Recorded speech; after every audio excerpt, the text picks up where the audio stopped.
pagi untuk kita. Halo, perkenalkan nama saya Jackson Sius Bora, NIM 2020410048, mata kuliah manajemen agribisnis peternakan. Saya akan menjelaskan materi agribisnis peternakan. Pertama, agribisnis merupakan konsep dari suatu sistem yang integratif dan terdiri dari beberapa subsistem, yaitu A. Subsistem pengadaan produksi atau agroindustri hulu. Saya akan menjelaskan tentang subsistem pengadaan sarana produksi. Masing-masing komponen pelaku agribisnis membagi diri dalam fungsi dan tugasnya, namun tetap bersinergi dalam menghasilkan produk yang berkualitas. Subsistem pengadaan dan penyaluran sarana produksi berfungsi untuk menghasilkan dan menyediakan sarana produksi pertanian terbaik agar mampu menghasilkan produk usaha tani yang berkualitas. Melakukan pelayanan yang bermutu kepada usaha tani, memberikan bimbingan teknis produk, memberikan bimbingan manajemen dan hubungan sistem agribisnis, memanfaatasi proses pembelajaran atau pelatihan bagi petani, menyaring dan mensintesis informasi agribisnis praktis untuk petani, mengembangkan kerjasama bisnis yang dapat memberikan keuntungan bagi para pihak yang terkait. Subsistem pengadaan penyaluran sarana produksi juga sering disebut sebagai agribisnis hulu. Agribisnis diartikan sebagai kegiatan yang menginovasi, memproduksi dari mendistribusikan sarana produksi pertanian, baik industri alat mesin pertanian, pupuk, benih, serta obat, pengendalian hama dan penyakit serang. Selanjutnya, subsistem produksi usaha tani. Ilmu usaha tani merupakan cabang dari ilmu pertanian yang mempelajari perihal internal usaha yang meliputi organisasi operasi, pembiayaan seperti penjualan perihal usaha tani itu sebagai unit atau satuan produksi dalam organisasi. Usaha tani juga merupakan himpunan sumber-sumber alam yang terdapat pada sektor pertanian yang diperlukan untuk produksi pertanian.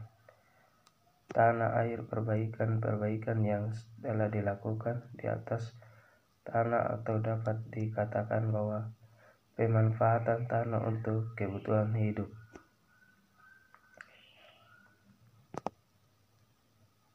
Usaha tani merupakan bagian permukaan bumi di mana seorang petani dan keluarganya atau badan hukum bertanam atau memelihara ternak.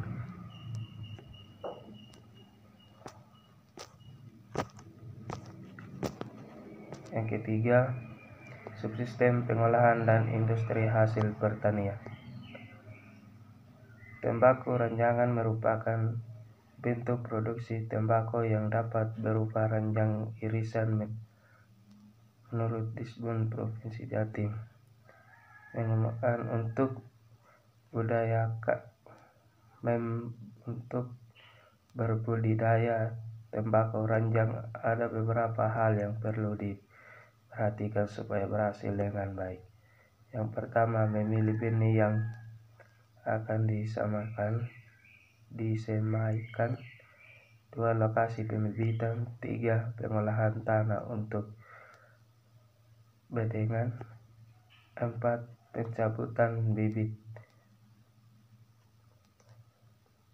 5. Teknis pertanaman. 6. Waktu dan cara pemberian pupuk. 7. Pengairan air penyimpanan. 8. Pemangkasan. Dan terakhir pemanen. 4. Subsistem pemasaran. Pemasaran mencakup pemasaran hasil-hasil usaha tani dan agroindustri baik untuk pasar domestik maupun ekspor. Kegiatan utama subsistem ini adalah pemantauan dan pengembangan informasi pasar dan market intelligence pada pasar domestik dan pasar luar negeri. Yang kelima, subsistem kelembagaan. Lahan subur, penduduk bergerak di titik pertanian, skala usaha pertanian kecil, berusaha tani dalam tekanan produk lokal yang meningkat, melimpah, tingkah hidup relatif rendah, bergantung sebagian kepada produksi. Sebutkan dan jelaskan fungsi manajemen. Yang pertama, perencanaan. Yang kedua, perorganisasian. Yang ketiga, fungsi staffing, ilustrasi manajemen. Yang keempat, pengarahan. Yang kelima, pengawasan. Saya akan menjelaskan yang pertama, perencanaan. Perencanaan adalah suatu seni atau prinsip yang berkaitan dengan pengorganisasian seperti menyusun perencanaan, membangun organisasi dan pengorganisasiannya, pergerakan serta mengendalikan atau pengawasan. Kedua, manajemen organisasi adalah perencanaan, pengorganisasian, pelaksanaan dan pengawasan sumber daya organisasi yang mana setiap orangnya memiliki tugas, peran dan fungsi penting untuk mencapai tujuan organisasi. Yang ketiga, staffing merupakan fungsi manajemen yang hampir sama dengan organizing, namun fungsi ini berfokus untuk menempatkan sumber daya perusahaan di tempat yang paling tepat sesuai dengan bidang keahlian. Fungsi staffing juga tidak hanya masalah tenaga kerja saja, melainkan seluruh sumber daya dalam perusahaan. Yang keempat, pengarahan. Pengarahan adalah keinginan untuk membuat orang lain mengikuti keinginannya dengan menggunakan kekuatan pribadi atau kekuasaan jabatan secara efektif dan pada tempatnya demi kepentingan jangka panjang perusahaan. Yang kelima,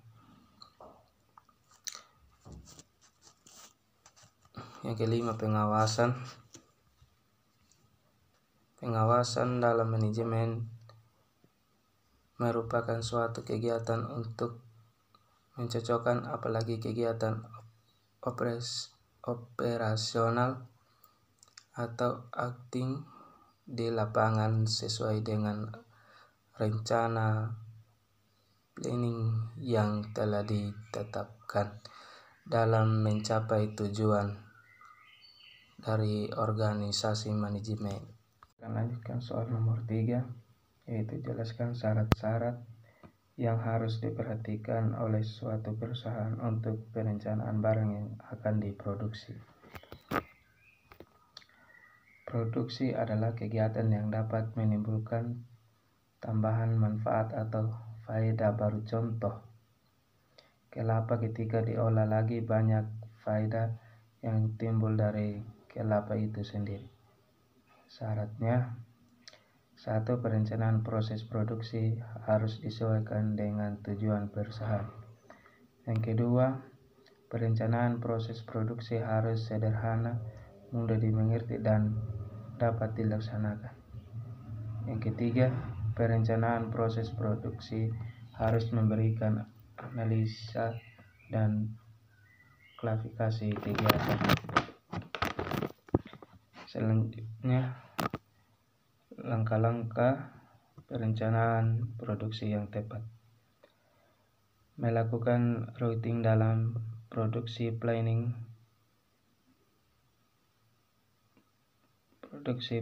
Hal yang pertama dilakukan adalah dengan melakukan routing. Yang kedua, melakukan penjadwalan adalah langkah kedua dalam perencanaan produksi suatu barang yang akan diperdagangkan. Soal nomor 4 yaitu buatlah tabel contoh neraca laporan. Saya sudah membuat tabelnya dan ini seperti ini tabelnya.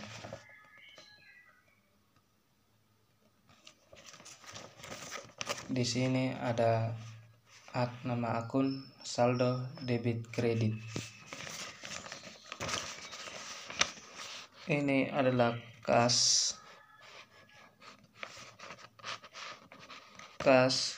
Rp 53 juta,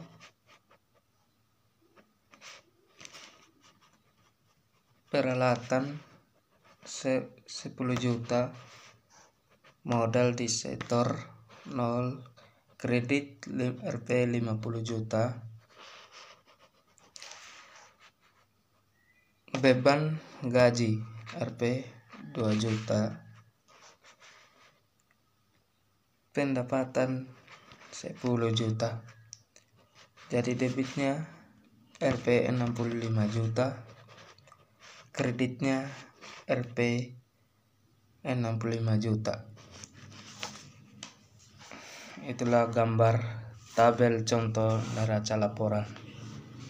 Baik, saya akan melanjutkan soal nomor 5, pengertian faktor produksi. Menurut pengertian umum, faktor produksi adalah suatu barang atau yang bisa dimanfaatkan sebagai sarana untuk menciptakan nilai jual dan guna pada produk atau jasa. Jika dilihat dari pengertian ini, maka semua barang yang bisa meningkatkan nilai manfaat dari produk disebut dengan istilah faktor produksi. Bisa dimaknai pula sebagai semua benda yang untuk melancarkan proses produksi perusahaan. Manajemen usaha.